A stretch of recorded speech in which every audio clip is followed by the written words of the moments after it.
He has been talking about Kharg Island by name, Donald Trump, since 1988. So when he says now he could take Kharg Island anytime we want, what would it look like to take it? It's small, but that is not everything. No, it's not. It's offshore, as you can see right here. Let me get this thing to cooperate with me. Kharg Island is really very, very close to the shoreline, but it is the main terminal for all oil exports coming out of Iran. About 20% for the world comes through the straits. The challenge with this mission is that coming ashore here, even though it's probably not contested right now because the military capacity has been reduced, but we don't know. And as an intel guy, I would want to know, what has Iran done in the interim between the reduction of that military capability a number of days ago and where we are today? Yeah. So there's always challenge associated with coming ashore. And you've got this terminal that is going to be used, I think primarily that's all about leverage, more than it is bringing in a capacity to get that thing up and running. Right, and so you would put, I mean, it would require obviously significant boots on the ground to take that and hold it, in the sense of you don't know what could be incoming, especially because it's so close to shore. Correct. So there's that. Then, you know, you and I talked about securing the Strait of Hormuz quite a bit, because you were talking about the very mountainous terrain, which would give Iran, it's also on the other side, but that's not the side where the fire would be coming from, on the Iranian side, the benefit of height. So how would ground troops be used in the strait? Yeah, so what you have en route is an amphibious ready group Marine Expeditionary Unit. It's a mouthful, and what that means is this is an incredibly capable force that can force itself on shore, and it's comprised of elements like this. This is a CH-53 heavy lift helicopter grabbing this artillery piece, which is an M777. This is what we call the beginning of an artillery raid. You take this thing off a ship, you land it where you want it to go. So then you have artillery capability. Then you've got counterfire capability within minutes. Also within that capability, these things called Amtraks, incredibly capable. They swim, as you can see, and inside this is about 20 plus Marines. They will disembark to begin their missions. What also they have, obviously, is vertical lift, gunships, the Cobras, incredibly dependable, and also the Osprey, again, vertical lift. You don't need a runway. You can come off the deck of a ship, you can land anywhere, and then you disembark about 30 to 40 Marines.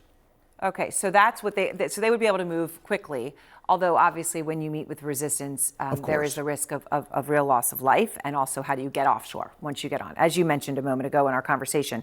Now, today Netanyahu says Iran no longer has the ability to enrich uranium, which is obviously significant. Obviously, Trump had said the program was obliterated last summer, actually. Right. So it's unclear what those terms at this point really mean. However, there are 3 main nuclear sites, and I say main for a reason, because we only know what we know in terms of where, say, enriched uranium could be stored. We know those, but if we understand it's in those canisters, it could be a lot of different places, and that would change the whole calculus for boots on the ground, wouldn't it? Absolutely. First of all, look at the distance that we're talking of. If we had forces here, or if the U.S. came ashore here, and you were going to try to put forces there, now you certainly wouldn't have to drive up there. I mean, you could have some aviation airborne operation that dropped them in.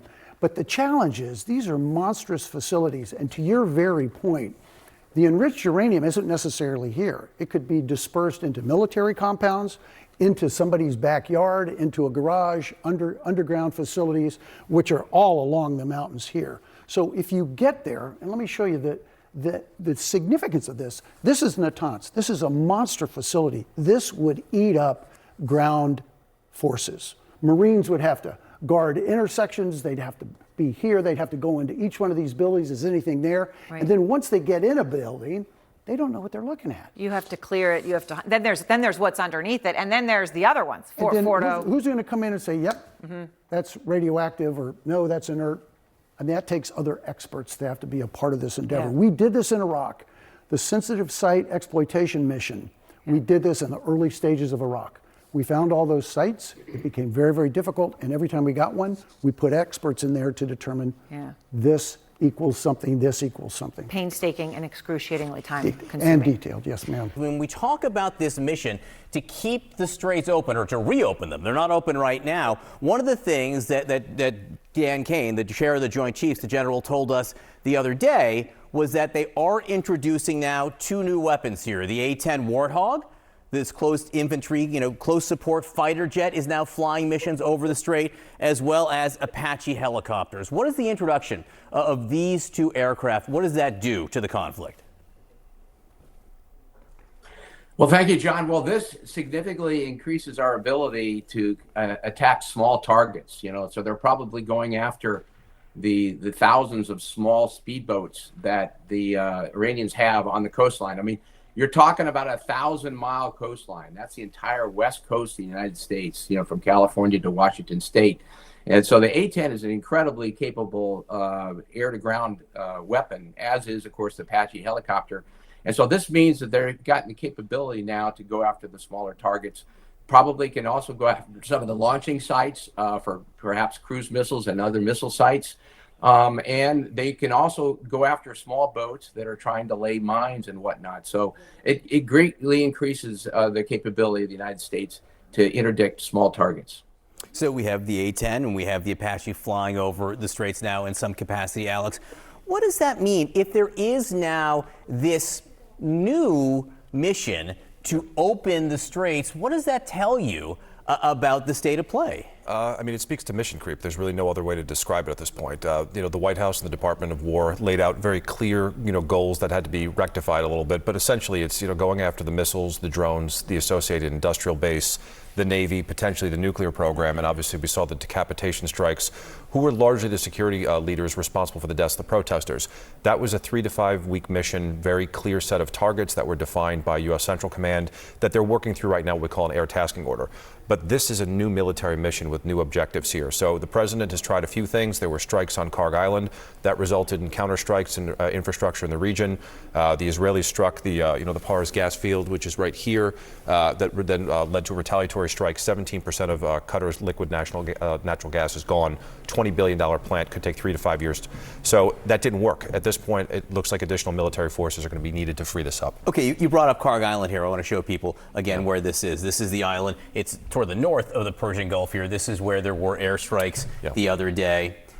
Barak Ravid in Axios is reporting there are serious discussions now about a ground operation, right? Because landing troops there would be ground troops, despite what some people say.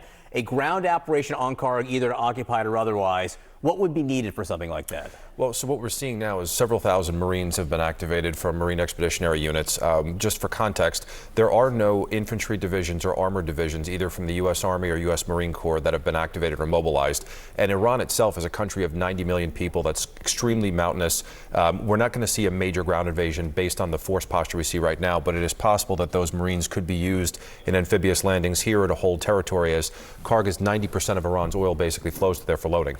General, right now, as Alex was saying there, we do think there is this Marine Expeditionary Unit headed to the region. We don't know exactly how close they are. They haven't arrived just yet, is our understanding. Would that be enough to take and hold Kharg Island?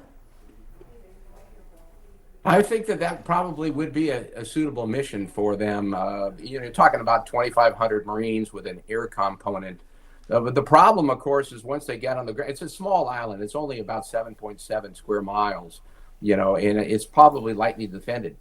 But as Alex very rightly points out, this would be mission creep. And once you're on the ground, and you are a target. And I think of the political impact of losing soldiers, sailors, airmen, or Marines on the ground on a place like Kharg Island. That would be a tremendous blow. But, the president's stuck because he's got to do something. To relieve the Strait of Hormuz. You just can't allow this to go on. And right now, with 1,500 ships out there waiting to get through the strait, it's going to take 3 months to get through that work off that backlog. And remember, they were restored. They had at the time about 100 ships a day, and no one's going through there. And of course, the Saudis now can't even produce oil now because there's nowhere to store it. So they've got to do something to relieve the strait. CENTCOM has announced that they've dropped the military dropped these 5,000-pound guided bombs that are designed to penetrate targets deep underground on Iranian missile sites along the strait on Tuesday. And you used to be deputy commander of the Air Force's entire bomber force. So, what can you tell us about those strikes and these bombs, what this can achieve, what it can't achieve? Well, certainly the United States watches what our potential adversaries around the world are doing, and we've seen a trend in recent years of hardening and burying some critical infrastructure, some critical targets. And so the United States has developed over time, whether that's the GBU-57, which we saw in Midnight Hammer, going after very deep buried nuclear targets, or something like this 5,000-pound penetrator, the GBU-72. We've developed capabilities to exploit those targets, to go after and hit them, and they're very capable, and this was the first use in combat, and I suspect very effective. So where do the capabilities kind of end here, right? Can the U.S. bomb the strait open, or does something else need to be done here? Well, I think CENTCOM, U.S. Central Command, will have a very well-developed plan and a set of objectives that they're trying to accomplish. Like in any conflict, we have a very determined adversary, a thinking adversary, who's going to try to react, adapt to what we might be doing. I think it would be very difficult to say we can execute a bombing campaign and open the straits. But you do see a very successful effort so far to reduce Iran's ability to affect its neighbors, to reduce the drone and ballistic missile strikes by about 90% or more over the course of the campaign, to reduce the naval capabilities. And so their ability to affect operations in the straits has been greatly diminished. But I wouldn't expect that to be completely eliminated or go to zero. Is there any way to do this without having some kind of, maybe even just limited, but nonetheless, boots on the ground when it comes to maybe being close to the shore? This is what we were talking yesterday about with our military experts, because I think the public really makes quite a distinction here when it comes to boots on the ground. Even if this isn't, very far inland in Iran, that is still, I think, something that really sticks with people, the idea of American boots on the ground. Do you expect that to happen? Brent, I think that all comes down to the objectives that the administration is trying to achieve. And I think we've heard a range of possible objectives.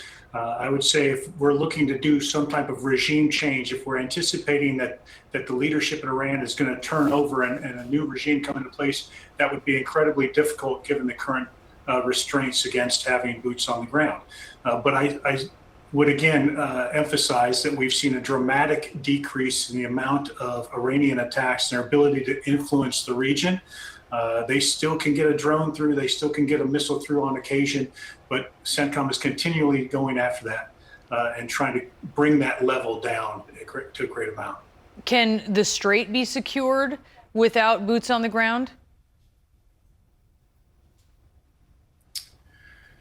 I think you'll see a large effort to do that. I think you'll see us continue to push back Iranian capabilities. Whether that can be fully subdued without boots on the ground is an outstanding question. I think that we may see some capabilities that will dramatically influence that.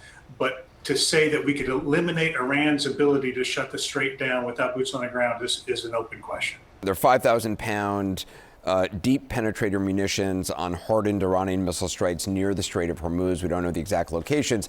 How significant would that be in neutralizing part of the threat to ships in the strait? I think that's right answer, part of it. But I think we've still got to remember there are hundreds, if not thousands, of speedboats that are hidden along that coastline in coves, camouflaged in open sight as commercial vehicles. Literally speedboats, the kind you would see out recreationally. Yes, what you'd see, cigarette boats that basically can shoot missiles at big ships, our ships, tankers.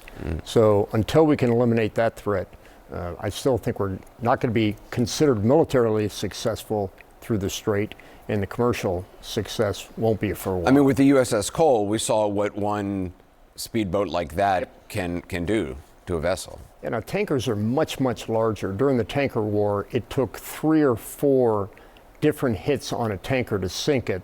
But nonetheless, when you've got a couple of hundred, if not thousands, speedboats, they can put a lot of pain on those tankers. Do you also agree that this is likely to go on for weeks? Yeah, and especially if we do try to form a coalition.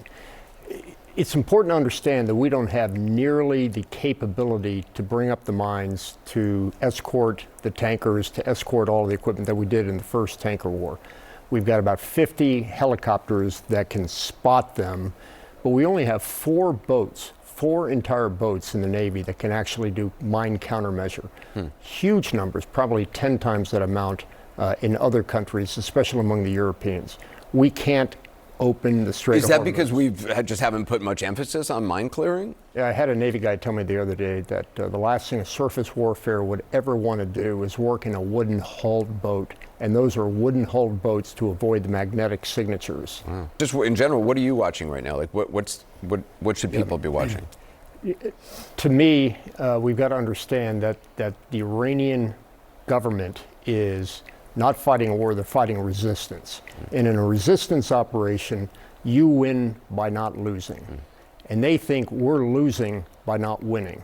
So what I'm watching more than anything else is what's going to happen with the government.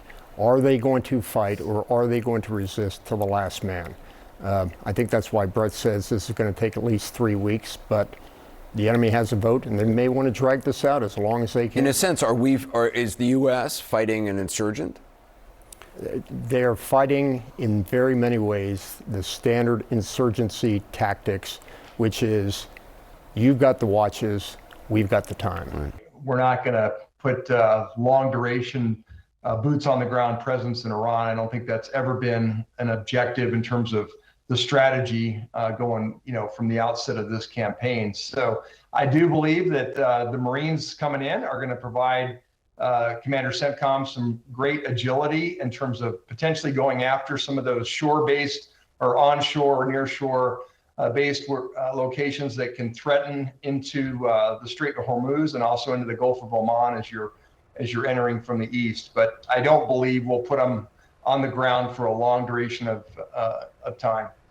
Okay, so explain to us what that would look like. Getting on shore, how far on shore, staying on shore, the dangers of being on shore, because I think those are questions that a lot of people will have looking at this.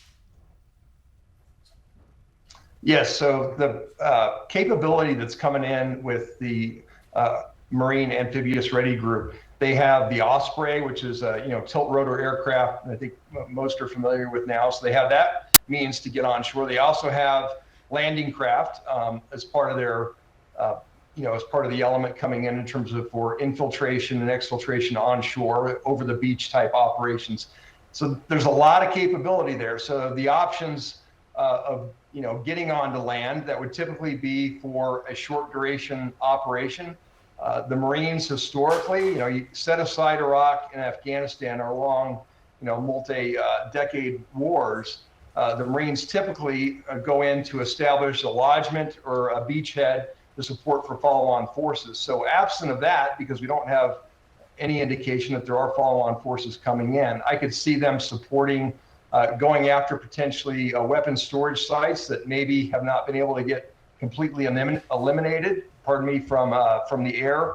Or also, as we discussed previously, one of the missions that the Marines have, the Marine Expeditionary Unit, is to support a special operation. So if there is one, they could serve as that outer cordon of security. All of those are high risk, Brianna, because even though we've done a great job of eliminating the ballistic missile threat, there's still a lot of artillery that exists within the Iranian conventional forces and a lot of short-range rockets, other capabilities that we haven't specifically targeted yet. So that's definitely a concern going forward.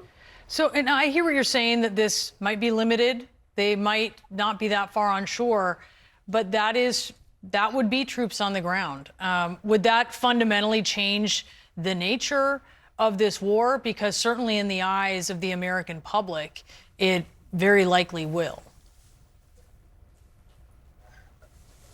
I don't think it would change the nature of the desired outcome in terms of the objectives that the administration has set forth. But putting a sustained presence, which I don't think the Marines would be used for in this instance, that would certainly change the view of the war to date.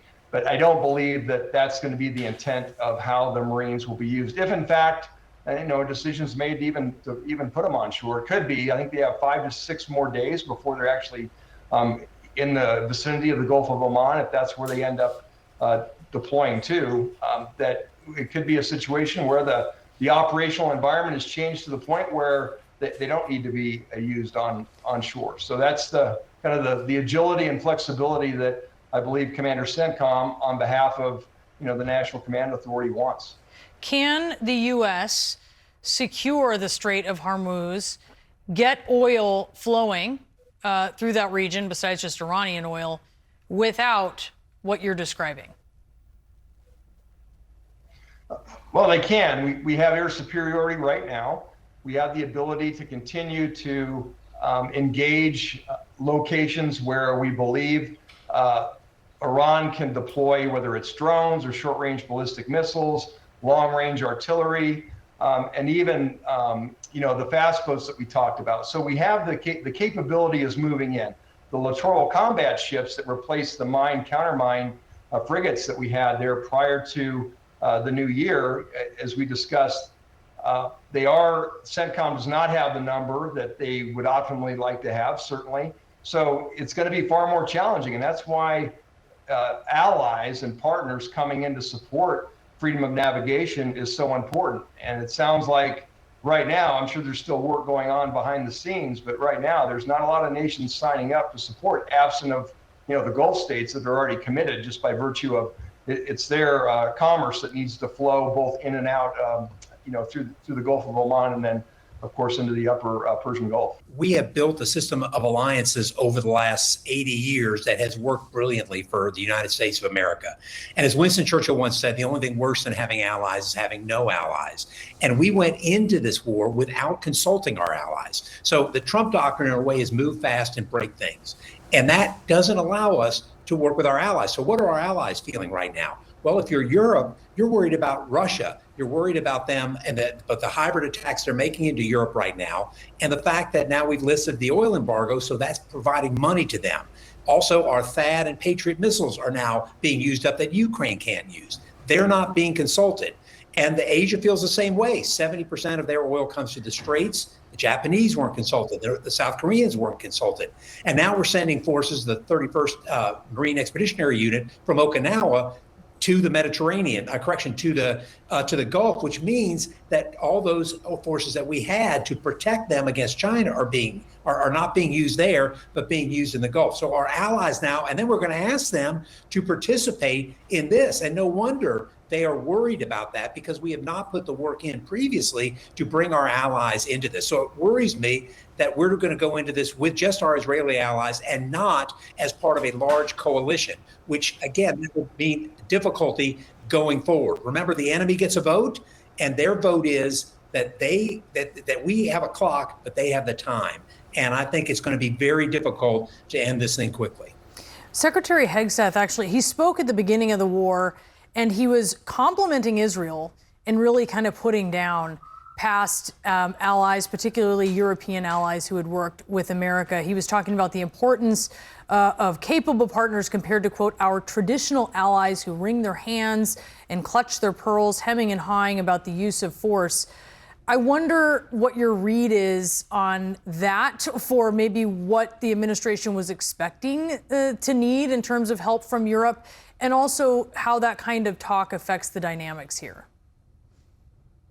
Well, remember, that's a great question. We're a geopolitical power. We're a world power. Israel's a regional power, and they may be close to being a regional hegemon. But if we need help against China or need help against Russia, we're not going to get it from Israel. We're going to get it from our Asian partners and from our European partners. So the idea that we would somehow denigrate them seems to me short-sighted and goes against the historical foundation of these great of our great alliances. Remember, how many allies does China have? 1 or 2. How many does Russia have? 1 or 2.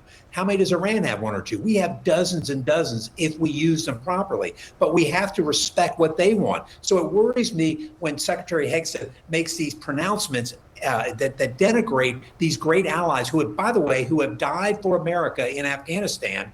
And he was there when we did that. So I think that is incredibly short-sighted to go after them. Israel is very capable, but they're capable in the Middle East, not in the world. Are you looking at sort of the alliances, the order, the order post World War II differently in light of how you see America relating to its allies in this conflict?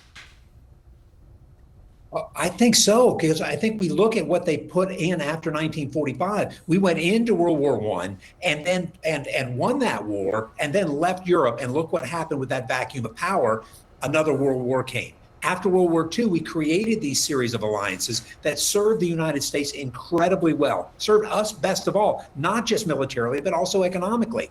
And so if we're going to break these alliances and break the post-war era, post-war alliance system, we're going to get into something that we don't want in the United States of America, which is ruled by the strongest. But remember, that's not just us. That is China and Russia. And if we're looking at this at a world level, it's China and Russia that are the major powers that are a problem. And if we're stuck in the Middle East, which it looks like we are, to create, by the way, opening the Straits of Hormuz, which we had before the war started. So I worry that we're going to put all of our effort there, leaving Russia and China openings to start something even worse. And that's what our alliance system prevented, which is the ability for us to work around the world with our friends to create a global order. Because if there is stability, the United States wins.